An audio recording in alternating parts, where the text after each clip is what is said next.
Good day. My name is Key O'Donnell, and you are listening to the ADA Live. Yo.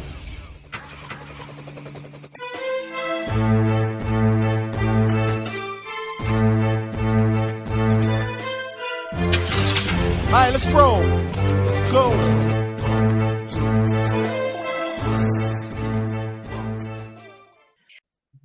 Hi, everybody. On behalf of the Southeast ADA Center, the Burton Blatt Institute at Syracuse University, and the ADA National Network, I want to welcome you to this episode of ADA Live. I'm Barry Whaley, Director of the Southeast ADA Center.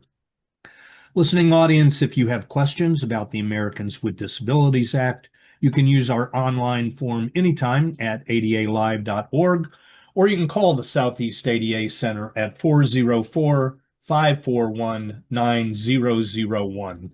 Remember, those calls are free and they're confidential. In this episode, in recognition of National Disability Employment Awareness Month, or NDEAM, we're going to talk about an Olmstead case out of Rhode Island that has had profound impact on disability rights and community inclusion.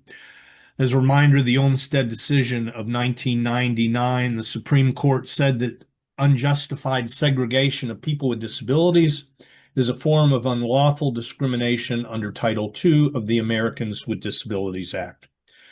This case has resulted in Rhode Island's transformation of its employment system for people with disabilities, and we're going to talk about the landmark consent decree and the work that has followed, moving away from sheltered workshop and toward meaningful integrated community employment.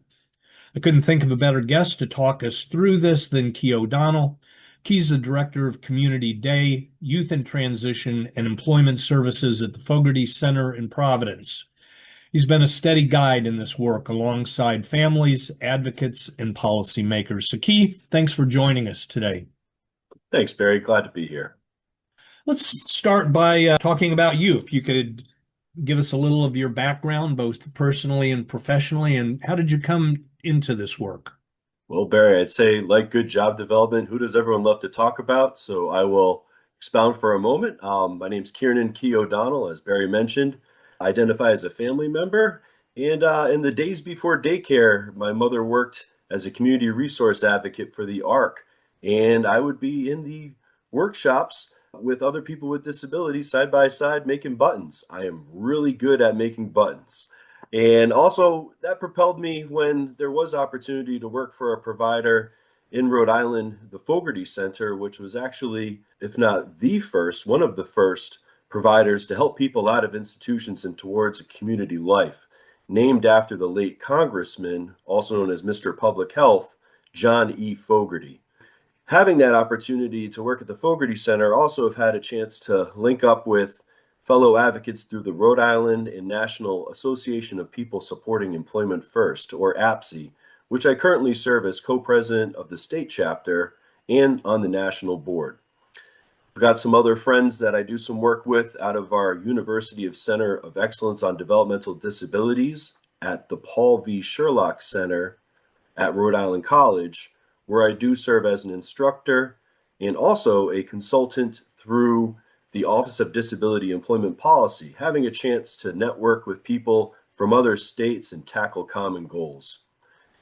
In addition, I also do some local work with after-school risk youth through a board that I serve on, and in some fun times in my life, also have been a quasi-professional kickball player, and also have done some advocacy rights work for those that might adhere to the two-wheel lifestyle on motorcycles or scooters, and have had the chance to craft my, what I call wordsmithing, through both being a spoken word artist and as well as a hip hop artist through a group called The Components since 1996. But my greatest joy in this life is being a father to my wonderful little Kira Marie. I want to step back for a moment and talk about the Rhode Island consent decree. Why is this a pivotal moment? What happened here?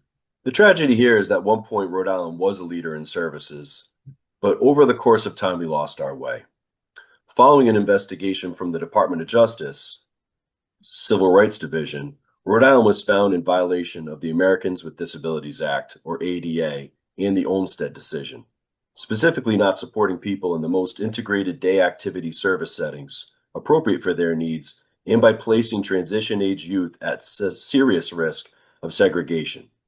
And when you're looking at the numbers, Barry, about 80% or more of that population was in sheltered workshops or facility-based day programs.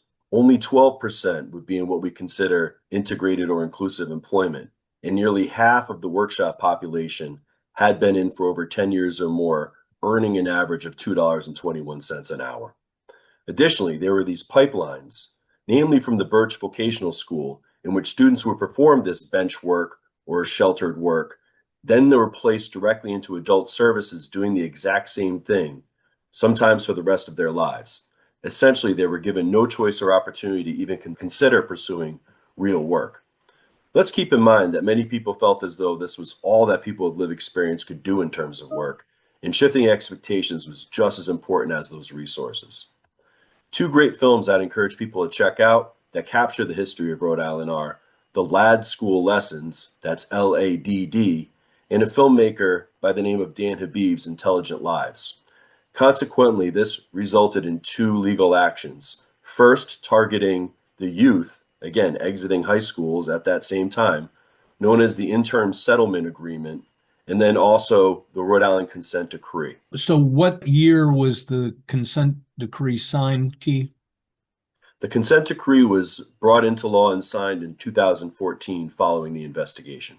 So this is a fundamental shift in public policy in Rhode Island. I mean, here you've got an awful situation where 80%, as you said, of people in sheltered workshops, and they spend their entire life in this without any choice or any opportunity for meaningful employment. I would like to say it was smooth sailing, but I bet there are issues or problems that service providers and state agencies had in implementing the consent decree. I'd start fiscally, and not that it's always about the money, but in this case, certainly was a core issue. The system really incentivized congregate care. The reimbursement system had large group staffing ratios built into the formula for services. The rates in and of themselves were antiquated and could not sustain individualized services without running at a significant loss. What was also known as project sustainability, which resulted from a consulting firm's study recommendations, also gutted professional services and limited the flexibility of funds. Additionally, almost all funding was designated as a fee-for-service model in which there were little or no assumptions on how many billable calendar days in a year existed, things like average absences from services or other factors. Lastly, the administrative burden for providers to record and bill for 15-minute service codes with quarterly authorizations simply meant that there was more of a focus on paperwork and not the people served. Transformation isn't a one and done process, it's an ongoing thing. What does this mean in terms of practice, and how do you keep the momentum going? I'm a firm believer, Barry, that it's one thing to earn something, it's another thing to keep it. And I appreciate the question. Let's be honest, workshops themselves came from the notion that based upon a once thriving manufacturing sector in the United States, certainly in Rhode Island, that this was a viable way that could be modeled to reach those that were quote unquote never employable, right? Right. It was that belief that that model then never needed to change and got Rhode Island in the consent decree to begin with. Even if one was to look at the tenets of the decree, could surmise that the goals and expectations have also needed to evolve over the past 10 years. One example comes to mind would be a court order that raised the bar for students leaving schools to not only have, as it was originally designed, paid and unpaid work experiences, but now also the expectation of getting hired in school, not just placed, right? Hired in long-term jobs. Sure. I'm a big fan of fidelity models and believe when you place as much emphasis on learning from the outcomes generated as you do reaching towards them, you find yourself in a good and uncomfortable place and wanting to do more. In particular, Rhode Island could very well be out of the consent decree in 2026. There have been intentional discussions and planning as to how to keep this momentum going with our state partners and stakeholders, in which we are formulating strategies so that we'll never be in this place again. Another approach would be a hypothetical safety net, so to speak, whereas if data reveals that certain components of the decree show post-exit are falling behind, corresponding pieces of the decree could be reinstated. Some might call this an enhanced compliance agreement. Our court-appointed judge and monitor, as well as the United States Department of Justice Civil Rights Division and the U.S. Attorney's Office, have been strong allies in emphasizing that there need to be sustainable pathways beyond the dates of the decree. Well, you mentioned stakeholders and partners a moment ago. Maybe talk a little more, if you could, about the interagency collaboration. This is a tremendous effort in Rhode Island, and it takes a lot of people working and pulling in the same direction. I couldn't agree more, Barry. And, I think it comes first and foremost from that belief that regardless of our role or employer, we can and should be on the same team. I like to say a finger is easier to point than extending and embracing a hand. But I will say at first, there was great division between provider agencies and our state partners. Understandably, inconsistent leadership and turnover prevented working relationships to really gain traction. And structurally, the consent decree names the state threefold: our Department of Education, our Vocational Rehabilitation, and our Developmental Disability Services, in both an MOU as well as the consent decree. On the state side, it's been also by leveraging other partners such as the Rhode Island Department of Labor and Training and the Rhode Island Governor's Workforce Board that has enabled us to look at these common goals and allow for opportunity and collaboration. We're really fortunate that in our trade association that many providers belong to, the Community Provider Network of Rhode Island has also played a key role in aligning providers and elevating our voice. Thank you, Key. Key, this is great information. ADA Live listening audience, if you have questions about this topic or any other ADA Live topic, you can submit your questions online at adalive.org, or you can call us at the Southeast ADA Center at 404-541-9001. We're going to pause for a moment from this episode's sponsor. October is National Disability Employment Awareness Month, NDEAM, an annual recognition of the positive impact of people with disabilities in the American workforce. Led by the U.S. Department of Labor's Office of Disability Employment Policy, ODEP, the month encourages employers to create inclusive workplaces and highlights the value people with disabilities bring to the economy and workforce. NDEAM 2025 official theme is Celebrating Value and Talent, highlighting achievements both past and present. Hi, everybody. Welcome back. I'm Barry Whaley with the Southeast ADA Center, and today we're talking with Key O'Donnell about Rhode Island's settlement agreement and consent decree. Key, before the break, we were talking about systems and agencies and the need for collaboration, but I want to shift now to the families, because families, I would imagine, have played a big role in this transformation. Can you discuss how their involvement evolved over time? Absolutely, Barry. It's not just about participating in the community per se, it's about contributing to it. I believe the same for families. It's not about just being involved, it's about being an integral part of the system. It really bothers me to hear some people talk about, quote unquote, the family perspective, like it's a typecasted assumption that all families are alike, and many times perceivably holding their loved one back, that safe space. Families, like people serve, need the same kinds of opportunities for power, mobility, and influence as anyone else. They should be a part of the provider workforce and leadership. They should be elected officials. They should work in roles in state administration. But the reality is that many times they're not. I think a lot about, with the pandemic, the Great Resignation, where in particular it disproportionately affected women and those in households that may not be the primary earner. Given the capacity challenges that Rhode Island still faces, this remains true for those that might be caring for a loved one with disabilities and having to sacrifice a professional career to care for that person or loved one. At the end of the day, families of those with disabilities want the same for those without. The best future for when they themselves may not be able to care for their children, and the capacity for individuals to be as independent and interdependent as possible within their communities. Rhode Island has structurally evolved from token family advocacy groups to having families as part of entities such as the Rhode Island Employment First Task Force, which has elevated not just the voice, but the authority of those families. On a personal level, Rhode Island's taken some unique approaches with families.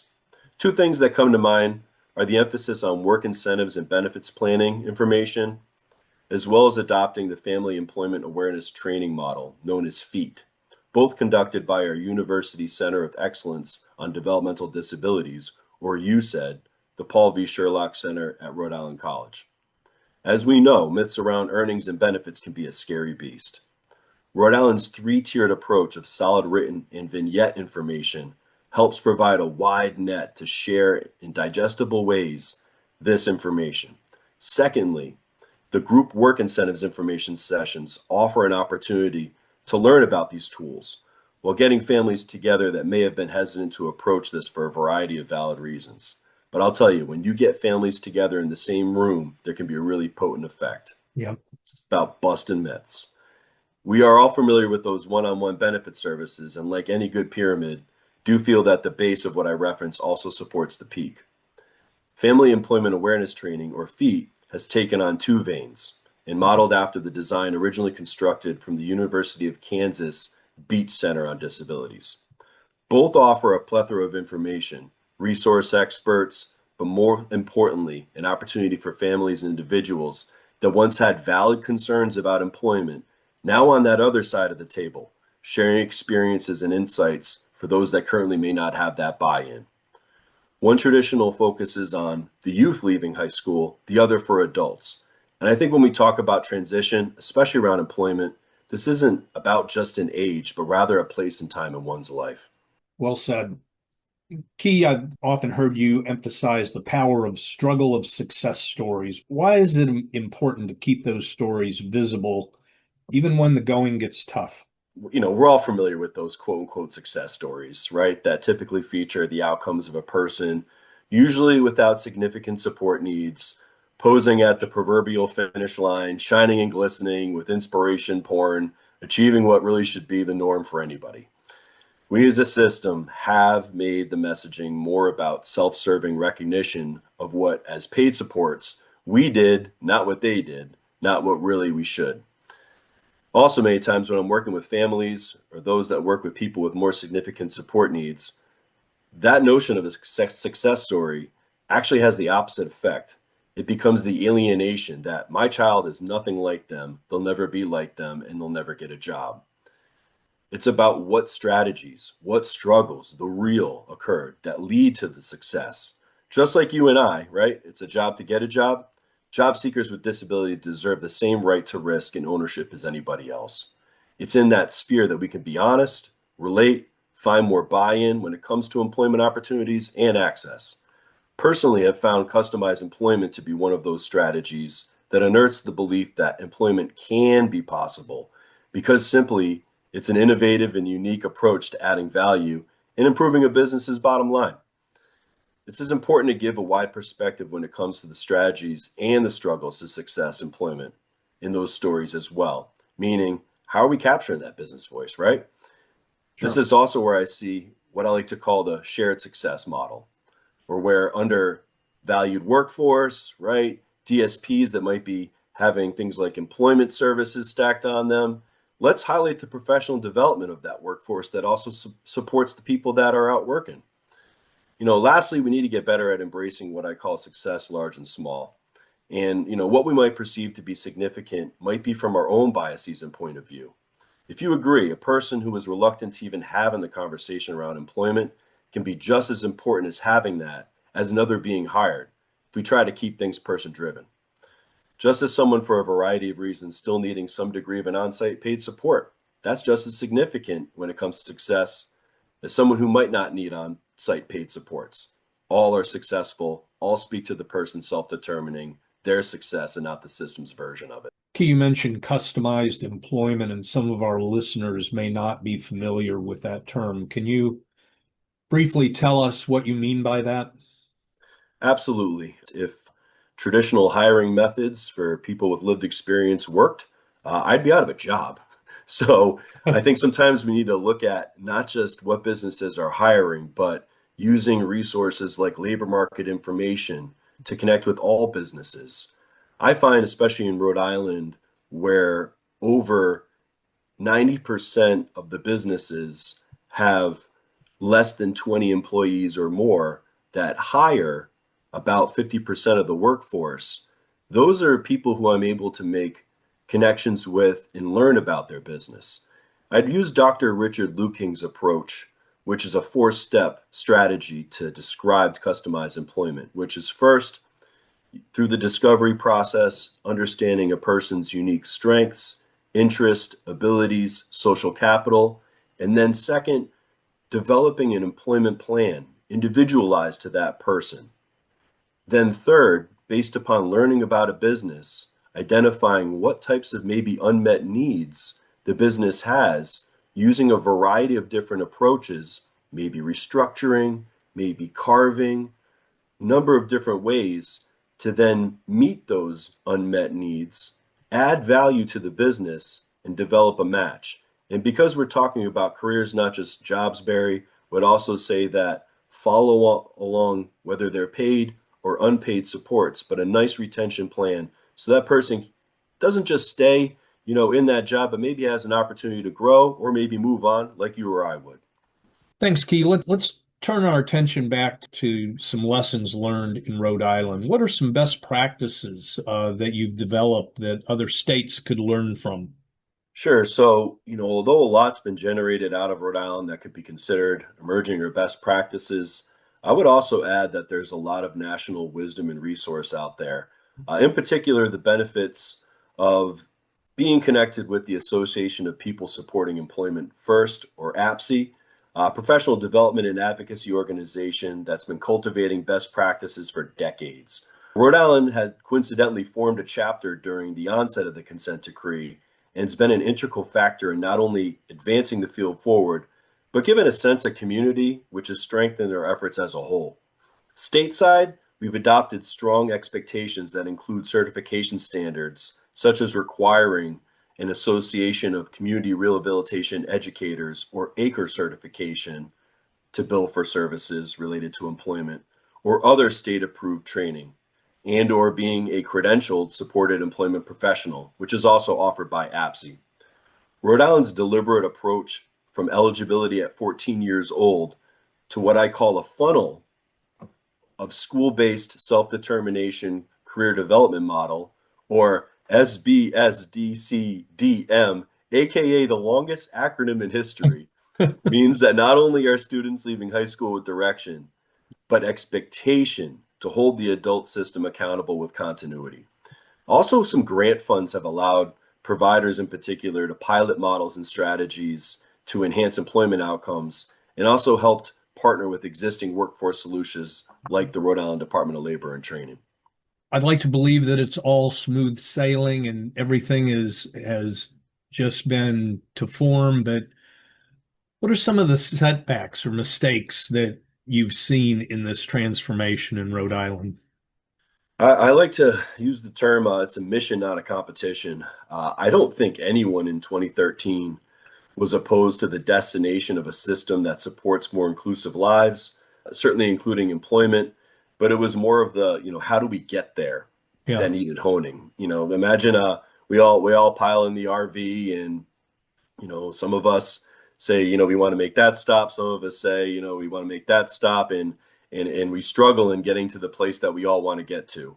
Commonly associate employment services as silos within provider organizations, and I would say the same lessons applied when it came to how stakeholders initially were disjointed for many years early on into the decree. It hasn't been until I want to say the latter half of at least the agreement that there's been more deliberate actions to not just get input, but really influence from a variety of stakeholders, including families, providers, and our state partners. Progress has been made. There's also been a lot of talk about quality, making sure that people don't just have jobs, but they have meaningful work, they have career. How do you measure quality in employment services for people with disabilities, Key? Sure, I have to recognize that is a really tough question, but I'll take a crack at it.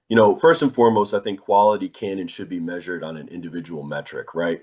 But also at the same time, metrics speak beyond that individual. Does Rhode Island really seek the outcomes that might align with more of, say, a Washington, where less people are employed, but maybe for more work, hours, and benefits? Or perhaps maybe a Vermont, where more people are employed, but maybe working for less hours. Data is important, and I greatly appreciate the Sherlock Center as they conduct what's known as the Rhode Island statewide outcome survey for a number of reasons. This is a biannual survey that can include up to 72 data points on each person twice a year in helping understand what community employment related supports help drive full lives.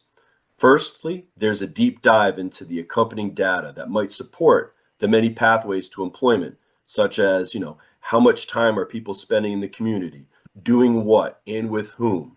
Secondly, Rhode Island does what I feel other states might value less, which is looking at not just, how many people are employed per se, but looking at that labor participation rate in a very granular fashion. What types of support employment services are offered? At what frequency? For how long? When you combine these metrics, you're able to draw a better line between what strategies work best and inform not only training needs, but the funding as well. It's this same direct line that adheres to self-determination and person-centered thinking in terms of an informed populace knowing what to expect for the services that are their right, being integral to the implementation and delivery of those services, and being the authority of the feedback and satisfaction of paid supports. I have a friend who always says, it's my life, not your data. Yeah. I believe that speaks volumes to the control in people that they should have an authority around, the system and what really is and is not quality. And yet those metrics tell the story, right? I mean, employment isn't the destination. Employment is the means to having a good life. That's a great point. And, I don't know anybody with or without lived experience that says, I want to work a 40-hour a week job so I can work 40 hours a week. It's exactly what motivates people, that drives what type of work and what type of earnings that they want. And, sometimes wage isn't the whole thing. Sometimes it's the benefits. Sometimes it's, the culture, all those things that comprise what people are looking for when they approach work is almost what should be empowered on the tail end in terms of their checklist of satisfaction. And yeah, I agree too, Barry, that as a whole, when you line that up, can show us, by way of metrics and data, what's working and really what's not. So, what are the most urgent priorities right now? You mentioned the consent decree has been extended through 2026. So, what happens now, Keith? So it's my understanding that, one being not just, the state of Rhode Island, not just providers, not just families and individuals, but we as a whole. It'd be great to have nice plans, and certainly there's been a lot of good work in that regard, but there also has to be an element of putting up. So the extension, to my understanding, is a variety of, yes, what are going to be those sustainable plans, and let's see some demonstration towards the end of it. And a lot of the areas and tenets of the decree have been noted as being substantially compliant or significantly compliant. Not referenced in the original consent decree, but becoming a huge component in Rhode Island's compliance is the Center for Medicaid Services ruling for conflict-free implementation. And for those of you who may be less familiar with what's conflict-free, would mean that the person or persons that is supporting somebody in developing life goals should also not be the provider. And fundamentally, I believe that makes sense, because if I was helping someone, facilitate, say, a person-centered planning process, I'm recognizing my limited capacity, say, as a provider, and that might influence the outcomes of what that person decides. It's really about setting the bar where they want to set it, and then providers, et cetera, committing to what types of services would help drive those goals. So over a decade behind the compliance of that ruling for conflict-free, Rhode Island's co-oversight has placed a lot of focus in this piece. Given the emerging capacity for case managers to be interwoven into the fabric of the system is challenging on just a logistical scale, Sure. let alone to build in the fundamental components and the values that have been gained in the journey with the consent decree. For the most part, providers at this time are having a call in, not call out approach, in which we're leveraging years of service coordination and interpersonal experience while empowering the conflict-free case managers with insight, resource, and support. But the fact remains that many facilitators and plan writers come from what I call a different kind of feel of cultural expectations. Many of them might be working more of kind of that clinical feel, which sometimes may not jive with the foundations of person-centered thinking as we know, and values in particular cannot be something, as I think, is accomplished as a one-off training or something that can be really taught. It has to be experienced, it has to be built. Right. One also has to recognize that the migration of people from agency-based to self-directed services, or given the capacity restraints of provider agencies, has been called in Rhode Island sometimes self-direction by default and not decision.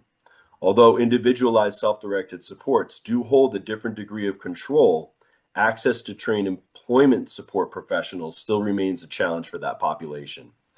Additionally, the numbers seem to be on track for the fulfillment of the decree. Of those needing to be employed, it has been referenced that there is significant compliance. Like I believe some of my state partners do think it's more about checking boxes and the numbers. I go back to the question of quality and, looking at some of the recent data, yes, if over 55% of the people who are employed occupy historically held occupations of people with disabilities, some might call food, filth, or flowers, is that a true indicator of compliance or quality? So again, that deeper dive on the data is important.